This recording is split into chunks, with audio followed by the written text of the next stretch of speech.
I'm gonna go to some of the little comments here. As they say, women hold the keys to sex and men hold the keys to relationships. In a lot of cases, that could be true. I mean, you could really hold the key to both, depending on what side of the equation that you're on. A lot of men, I'm gonna say this about women, and this is one of the major differences between men and women. A lot of women look at sex as a baseline.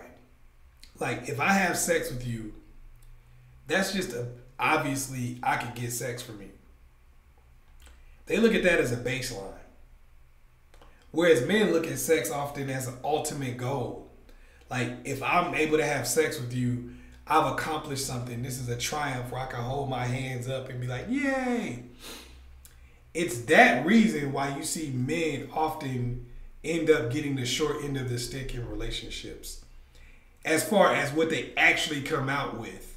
A lot of women will feel like they got the short end of the stick when they really lost nothing, but men will actually lose things on a financial level, social level, even personal property, even freedom, all kinds of stuff. The reason why in most cases is because men view sex as an ultimate triumph, whereas women view it as a baseline.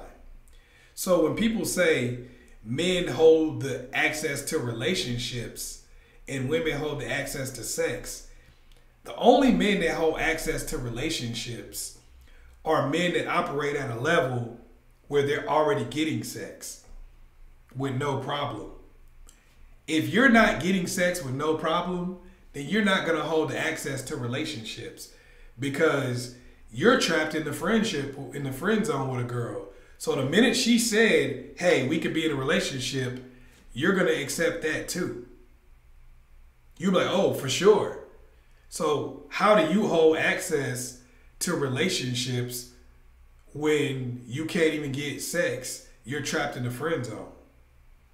So when I look at that, it's like the people who hold access are the people with the leverage. That's whether you're a man or a woman. If you're a man who's not able to get sex, then you don't hold the access to relationships, because nobody wants to be in a relationship with you. They want you to be in the friend zone. If you're not having sex, you're not in a relationship. You're in a friendship. What separates a friendship from a relationship? Sex. I hear that all the time. Men hold access to relationships. Women hold access to sex. Who's ever in a position of power holds access to both.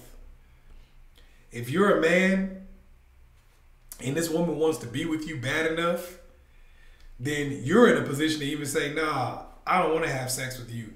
You could be in the friend zone. If you're in a position, if you're that dude, you can do that and get away with it. If you're a guy who can't get sex, then there's no way in heck that you're going to be in a position to get out of the friend zone, to be able to connect and have some type of real access to the relationship. You can't be like, yo, girl, I want to be, you can't be in a relationship with me. She's like, yeah, I don't want to be in a relationship with you. You're in the friend zone, bruh. So I think that you got to get access, you got to get control of both in order to really be in control of either one. Pops, I'm hurt. She done left me, man. What you think I should do? Boy, back in my day, all you had to do was go to her job and you cry and you get down on your knees. You beg and plead for her sympathy. I'm telling you, boy, that's all you gotta do. Pops, you talking about stalking her. That's a crime now. Yo, it's your man, Chaz Ellis. And I know y'all tired of getting the same old 1965 game that never works. Well, click the link below and check out 9 ways to get your ex back. This is cold-hearted game where I give you different techniques to turn the tables on your ex and get them chasing you for a change.